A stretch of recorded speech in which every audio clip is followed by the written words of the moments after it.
In today's video, we will talk about the usual steps in a felony prosecution.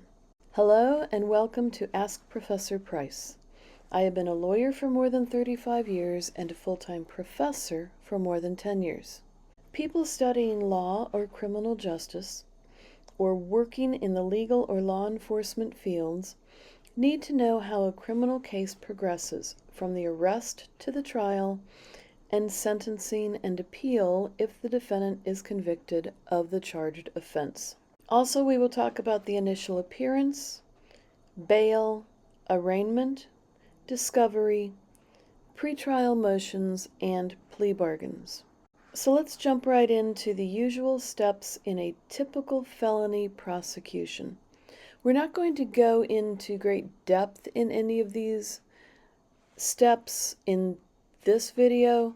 We will reserve that for later videos. Today is more an overview so that you can understand how the steps flow from one to the other and get basically a bird's eye or a drone's eye view of the process, including the steps from arrest until possible appeal.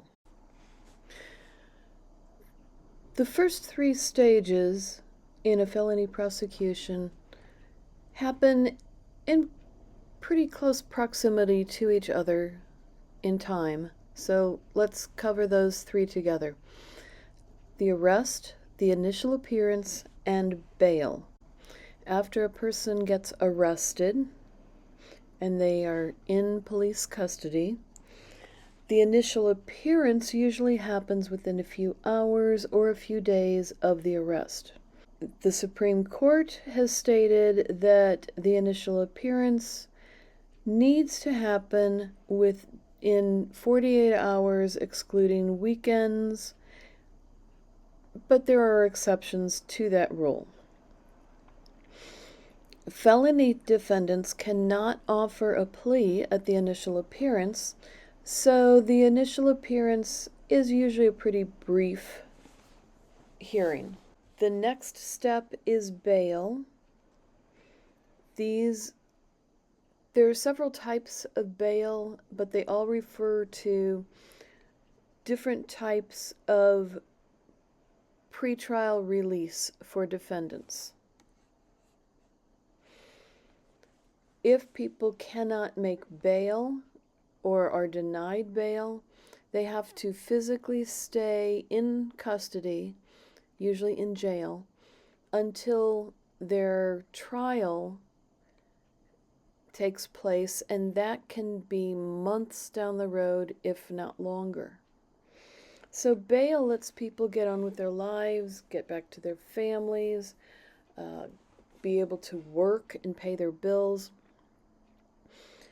There are different types of bail. One form of bail is called ROR, or release on recognizance. That's basically where the judge sort of uses the honor system and orders the person to return to court for their next hearing and for trial.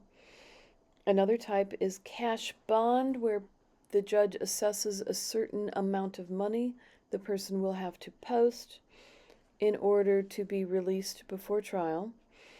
Property bond is where the judge allows them to, for example, sign over their house, if they own a house, as security for them returning. And bail bonds. That's where people buy a bail bond from a bail bond agency or a bail bondsman. They usually have to pay 10% of the bail amount that the judge orders. The next step is grand jury or preliminary hearing. That depends on your jurisdiction. In some jurisdictions, a grand jury is convened to see if the prosecutor has enough evidence that it makes sense to go forward with the case. And this can also happen in a preliminary hearing. In the preliminary hearing, the prosecutor must establish probable cause that a crime happened and that the defendant committed it. If they can't prove that, they might be allowed a little more time to investigate and gather the evidence they need to prove this at a preliminary hearing or to the grand jury. The arraignment is at the trial court, that most likely the one that is going to, possibly the one that is going to actually hold the trial. The defendant is formally accused of a crime, and they enter a plea that will be guilty or not guilty. If they plead guilty, there will not be a trial. If they plead not guilty, the case can continue to trial. But there are additional steps that must happen before a trial can take place. After the arraignment, if the defendant pleads not guilty, the discovery phase starts.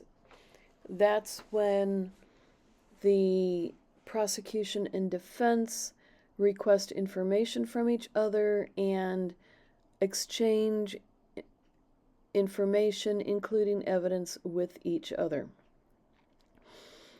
Once they complete the discovery phase, there's a stage for pretrial motions.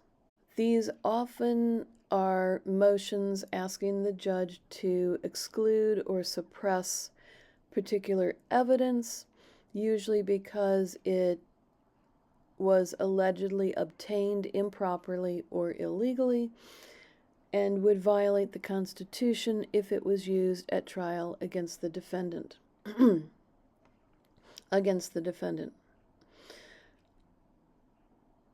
After the pretrial motions are completed, then both sides know what evidence will be used and what the judge is not going to allow during the trial.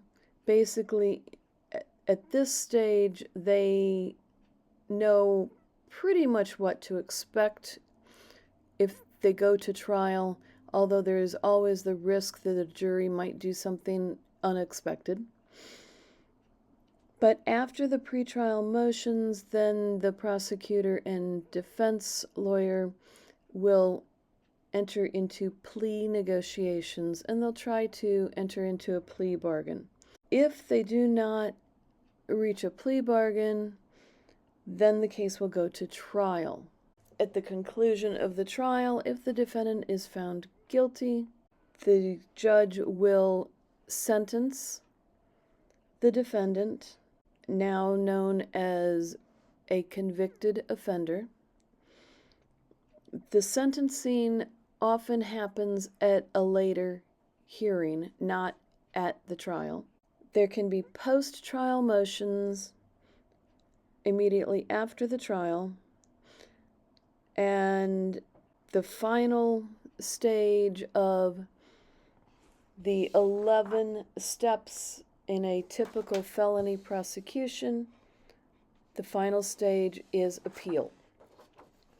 So for a quick recap, the usual steps in a felony prosecution are 1. Arrest, 2. Initial appearance, 3. Bail, 4. Grand jury or preliminary hearing, depending on the jurisdiction, 5. Arraignment, 6. Discovery, 7. Pretrial motions, 8. Plea negotiations, 9. Trial, 10. Sentencing, and 11. Appeal. Please feel free to post in the comments your questions about criminal law or related topics that you would like to see covered in a future video.